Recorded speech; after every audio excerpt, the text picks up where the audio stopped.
In the name of Allah, the Beneficent and Most Merciful. Dear ninth class, Assalamu alaikum. Hope you all are fine. In this lecture number 17, we will discuss unit number 3, Dynamics, Force and Momentum. Students, आज का topic है हमारा force और momentum के ऊपर। Previous lectures में से एक लेक्चर हमारा फोर्स और मोमेंटम के ऊपर था। वहां पर हमने फोर्स और मोमेंटम को डिस्कस किया, इनकी डेफिनेशन देखी, इसका फार्मूला देखा। स्टूडेंट्स, आज ये टॉपिक हम किस अंदाज से डिस्कस करेंगे? आज का ये टॉपिक जो है वो किस तरह हमने जो है वो बयान करना है वो हम देखते हैं। अब इस टॉपिक के दो क्वेश्चन होते हैं स्टूडेंट्स। एक क्वेश्चन इसका बनता है derive the relation between force and the momentum. Question number 2 है prove that the rate of change in momentum equal to force. इसका मतलब ये है कि आज जो हम टॉपिक डिस्कस करेंगे फोर्स और मोमेंटम का, इसमें हमने दोनों को आपस में रिलेट करना है। प्रीवियस लेक्चर के अंदर हमने फोर्स और मोमेंटम को अलग अलग जो है वो डिस्कस किया था, हमने जस्ट इसकी डेफिनेशन की बात की। आज हम देखते हैं कि इन दोनों को आपस में किस तरह रिलेट कर सकते हैं, इन दोनों का आपस में रिलेशन क्या है। स्टूडेंट्स, दोनों को आपस में रिलेट करने से पहले हम फोर्स और मोमेंटम का जो कॉन्सेप्ट है उसको रिकॉल कर लेते हैं, फिर बाद में हम इन दोनों को आपस में रिलेट करेंगे। What is force? The action of one body to another body. एक बॉडी का दूसरी बॉडी के ऊपर जो एक्शन होता है उसको हम फोर्स बोलते हैं। The force push and pull the object. Force object को पुश या पुल करने के लिए हम इस्तेमाल करते हैं। It is use to change the direction of motion. Force motion की डायरेक्शन को चेंज करने के लिए भी हम इस्तेमाल करते हैं। फार्मूला फोर्स है F is equal to M A, या हम यहाँ पे ये भी कह सकते हैं the product of mass and acceleration is equal to force. ये एक वेक्टर क्वांटिटी है। Unit of force is newton. Capital N के साथ हम इसको रिप्रेजेंट करते हैं। स्टूडेंट्स, इसके बाद हम मोमेंटम को डिफाइन करते हैं। डेफिनेशन ऑफ मोमेंटम है momentum of a body is the quantity of motion it possesses due to its mass and velocity। किसी भी बॉडी के अंदर जो क्वांटिटी ऑफ मोशन होती है उसको हम मोमेंटम का नाम देते हैं। दूसरे वर्ड के अंदर हम कहते हैं the product of mass and velocity. Mass और वेलोसिटी का जो प्रोडक्ट होता है उसको भी मोमेंटम का नाम दिया जाता है। फार्मूला ऑफ मोमेंटम है P is equal to M we.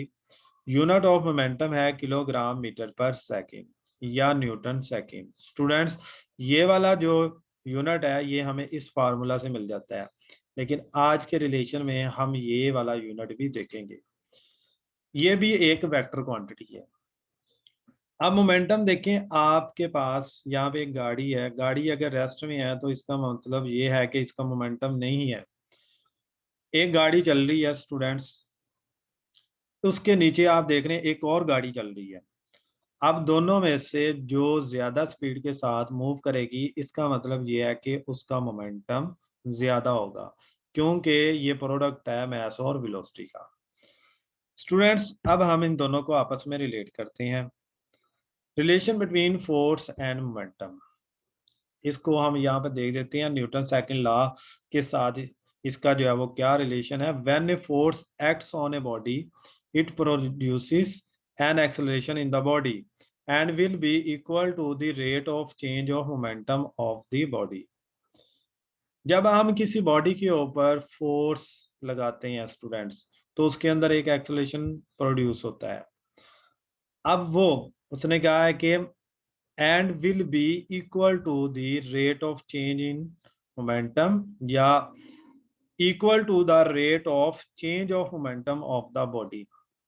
इसका मतलब ये है कि मोमेंटम के अंदर जो चेंजिंग है वो फोर्स के इक्वल होती है। अब मोमेंटम के अंदर हमने देखना है कि चेंजिंग कैसे आती है।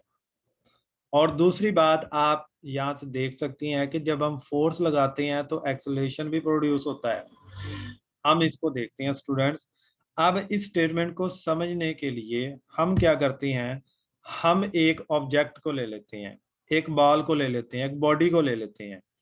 जिसका मैस है m, वो मूव कर रही हो इनिशियल वेलोसिटी vi के साथ। स्टूडेंट्स, जब हमने उसके ऊपर फोर्स लगाई, फोर्स लगाने से उसके अंदर एक्सेलरेशन प्रोड्यूस हुआ, फिर हम यहाँ पे ये कह सकते हैं कि this change the velocity of the body. अब ये जो एक्सेलरेशन है स्टूडेंट्स इसके अंदर प्रोड्यूस हुआ, तो जारी बात है जो एक्सेलरेशन है वो rate of change in velocity है। तो फिर हम यहाँ पे क्या करेंगे, जो इसकी इनिशियल वेलोसिटी है इसको आगे हम फर्दर बढ़ाएंगे, हम क्या कहेंगे, let it's final velocity after times becomes vf if pi and pf be the initial momentum and final momentum of the body related to initial and final velocities। Students, अब हम इस सिस्टम को बयान करते हैं कि हमारे पास ये एक बाल है, हम ये कहते हैं कि ये बाल इनिशियल वेलोसिटी के साथ जो है वो मूव कर रहा है, इसका मास m है। स्टूडेंट्स, अब इस बाल के ऊपर अगर हम फोर्स लगाते हैं तो फोर्स लगाने से इसके अंदर क्या आएगा, एक्सेलरेशन प्रोड्यूस होगा, जारी बात है। जैसा कि आप देख सकती हैं कि ये हमारे पास जो है वो बॉल है, इस बॉल के ऊपर हमने क्या किया, हमने फोर्स लगाई, फोर्स लगाने से इसके अंदर एक्सेलरेशन प्रोड्यूस हो जाता है। स्टूडेंट्स, जब ये जा रहा था तो इसका मोमेंटम हम कह सकते हैं कि इनिशियल मोमेंटम है, जिसको नाम दे सकते हैं हम पी आई का। जब हमने इसके ऊपर फोर्स लगा दी तो फोर्स लगाने से स्टूडेंट्स जारी बात है उसकी वेलोसिटी के अंदर चेंज आएगा। जब वेलोसिटी के अंदर चेंज आएगा तो वो ही चेंज अगर हम टाइम के लिहाज से ले लें तो वो एक्सेलरेशन बन जाएगा। तो हमने जब इसके ऊपर स्टूडेंट्स फोर्स लगाई तो फोर्स लगाने से इसके अंदर जब एक्सेलरेशन प्रोड्यूस हुआ। अब जैसे मैंने बताया कि फोर्स लगाने से जब इसके अंदर एक्सेलरेशन प्रोड्यूस हुआ, जारी बात है उसकी वेलोसिटी वी आई से वी एफ तक अप्रोच तो की होगी। तो यही चेंज अगर हम टाइम के लिहाज से ले लेते हैं स्टूडेंट, ये तो बन गया एक्सेलरेशन। जब इसकी वेलोसिटी के अंदर चेंजिंग आएगी तो जारी बात है हमने प्रीवियस डेफिनेशन के लिहाज से अगर हम देखें, इसको डेफिनेशन में पढ़ा है P is equal to M V, जब इसकी वेलोसिटी चेंज हो जाएगी तो जारी बात है इसका मोमेंटम भी चेंज हो जाएगा।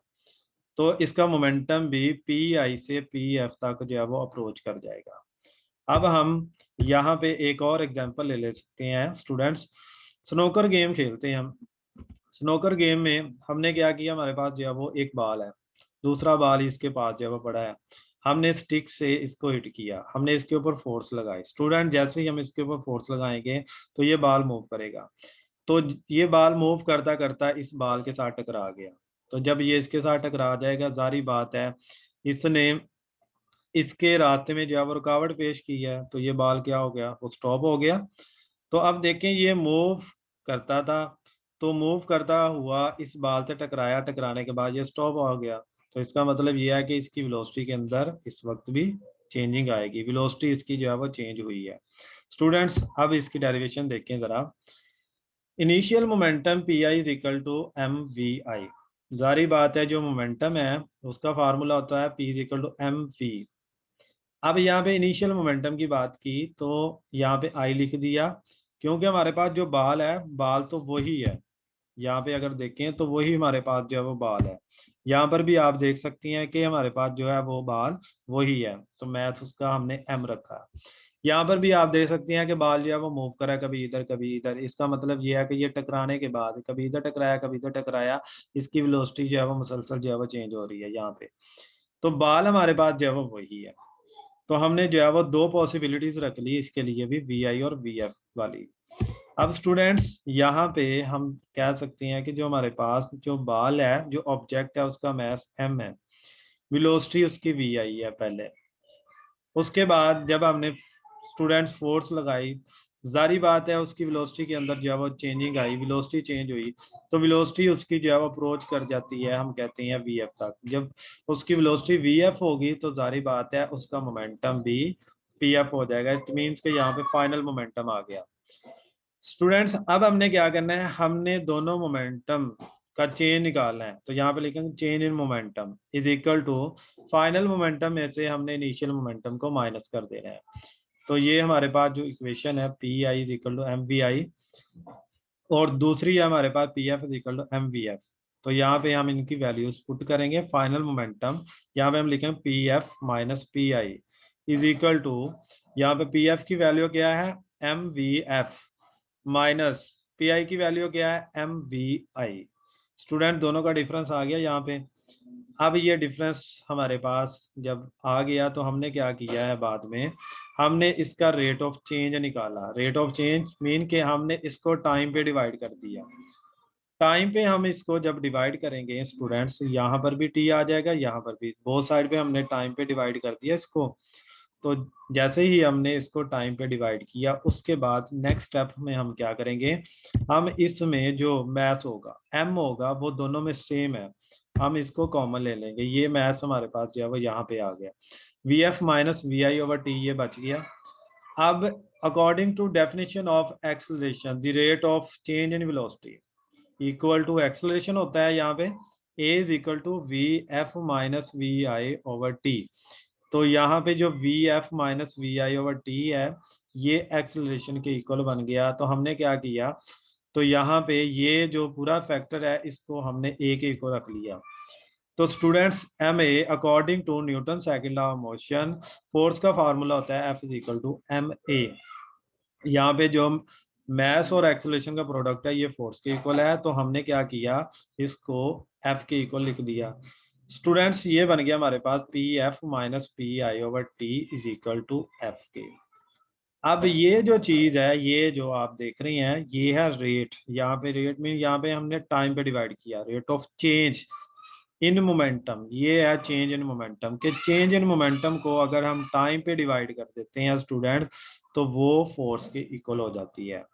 अब हम इसका रिजल्ट देखते हैं। रिजल्ट इसका, when a force acts on a body it produces an acceleration in the body and will be equal to the rate of change of momentum of the body.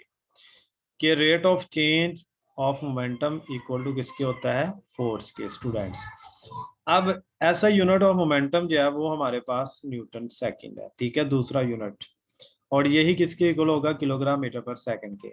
अब ये मोमेंटम है ना, अगर हम momentum को इधर रखें टाइम टू को इधर मल्टीप्लाई कर देते हैं तो एफ मल्टीप्लाइड बाई टी, तो इट मीन्स के ये न्यूटन है, ये फिर क्या हो जाएगा फिर सेकंड। न्यूटन सेकंड वो किसके इक्वल बनेगा स्टूडेंट्स, वो हमारे पास मोमेंटम के इक्वल बनेगा।